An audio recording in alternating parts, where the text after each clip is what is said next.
और अब एक बार फिर से बात करते हैं मैनपुरी की सीट करहल की। वहां से हमारे संवाददाता संदीप हमारे साथ जुड़ गए, सीधा उनका रुख कर लेते हैं और उनसे समझते हैं कि वहां पर किस तरह की स्थिति रही और जीत हासिल करने के पीछे की क्या मुख्य वजहें रही हैं। संदीप, करहल सीट जिस पर समाजवादी पार्टी आश्वस्त थी क्योंकि वो उन्हीं का गढ़ माना जाता है, उनका हमेशा से वहां दबदबा रहा, लेकिन इस बार ये जरूर लग रहा था कि जो उनके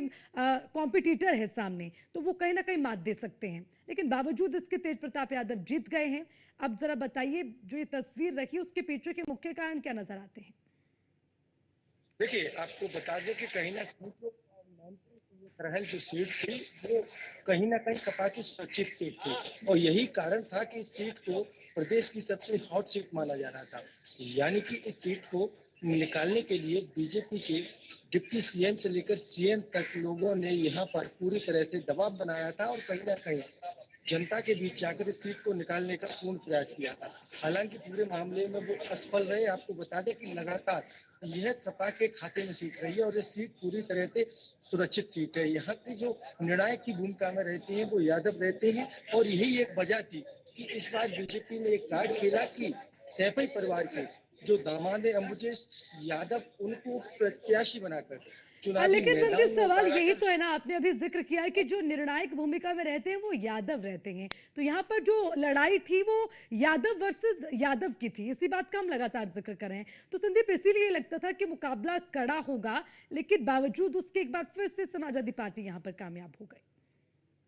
देखिए, यही एक कारण रहा है कि जहाँ सपा से जो तेज प्रताप है वो 14,704 वोटों से जीते। कहीं ना कहीं आप कह सकते हो कि जो बटेंगे जो कटेंगे इस तरीके का जो योगी सरकार ने जो नारा दिया था वो कहीं ना कहीं करहल सीट पर फेल होता हुआ दिखाई दे रहा है। क्योंकि आप अनुमान लगाइए कि यहाँ पर जो सपा की जो वोट है वो कहीं ना कहीं सैफई परिवार को पूरी वोट मिली है और बीजेपी के खाते में जो भी वोटें गई हैं वो कहीं ना कहीं जो मत गए हैं वो कहीं ना कहीं वह मत थे जो कि एससी वर्ग से थे। यानी कि कह ये भी सकते हैं कि अभी हाल ही में करहल में जिस तरीके से दलित बच्ची की